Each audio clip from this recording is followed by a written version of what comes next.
Hello বন্ধুরা, কেমন আছো? আশা করি ভালো আছো। আমি ভালো আছি। এই দেখুন বন্ধুরা, তোমাদের সঙ্গে আজকে শেয়ার করছি আলুর দম দিয়ে হাঁসের ডিমের রেসিপি। এখানে আলু আর ডিমটা সেদ্ধ করতে বসিয়ে দিয়েছি।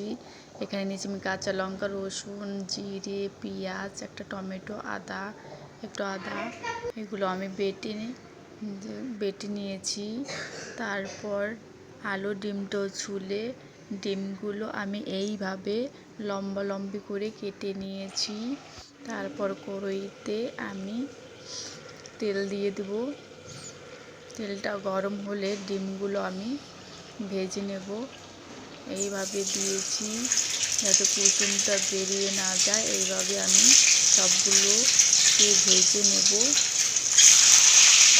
ডিমগুলো এইভাবে খেয়ে দেখবেন বন্ধুরা, আলুর দম দিয়ে ডিমের রেসিপি খুব ভালো লাগবে। আশা করি একবার ট্রাই করবেন আর বলবেন আমাকে কমেন্ট করে কেমন হয়েছে।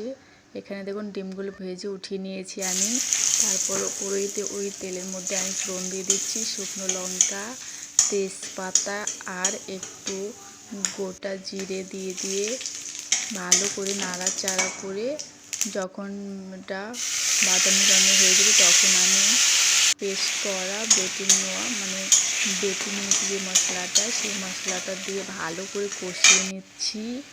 কষিয়ে এখানে আমি একটু হলুদ গুঁড়ো দিয়ে আবার কিছুক্ষণ কষিয়ে নেব, যতক্ষণ না পর্যন্ত মশলার গায়ে থেকে তেল বেরোচ্ছে ততক্ষণ আমি ভালো করে কষিয়ে নেব মশলাটা। দেখুন বন্ধুরা, তেল বেরোচ্ছে, প্রায় মশলাটা আমার কষানো হয়ে গেছে।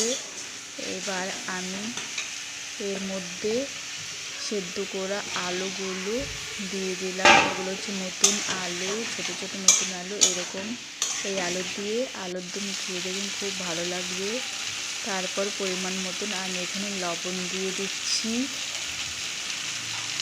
আবার কিছুক্ষণ একসঙ্গে নাড়াচাড়া করে ভালো করে কষিয়ে নেব। যেহেতু আলুটা আমি সিদ্ধ করে নিয়েছি, আলুটা বেশি আমি না ভাজলে মশলাটা আমি ভালো করে ভেজে কষিয়ে নেব। দেখুন বন্ধুরা, কষানো হয়ে গেছে। এরপর আমি জল দিয়ে দিলাম। জল দিয়ে কিছুক্ষণের জন্য রেখে দেব। এই দেখুন রেখে দিয়েছি। তারপর জলগুলো ফুটেছে যখন, তারপর আমি এই ভেজে রাখা ডিমগুলো এর ওপর দিয়ে দিচ্ছি সব কটা। এইভাবে দেখুন, এইভাবে দিলে একটা কুসুম বাইরে বেরিয়ে আসবে না। সব কটা যেরকম ভাজা আছে ওই রকমই থাকবে। এইভাবে খেয়ে দেখবেন আলুর দম ডিমের রেসিপি। এরপর তরকারিটা প্রায় হয়ে আসছে। এখানে আমি ধনেপাতা দিয়ে দিচ্ছি উপর দিয়ে ছড়িয়ে। তারপর আবার একটু নাড়াচাড়া করে ভালো করে মিশিয়ে দেব। প্রায় হয়ে গেছে তরকারিটা। দেখুন বন্ধুরা, এরপর আমি এর উপর গরম মশলা দিয়ে নামিয়ে নেব।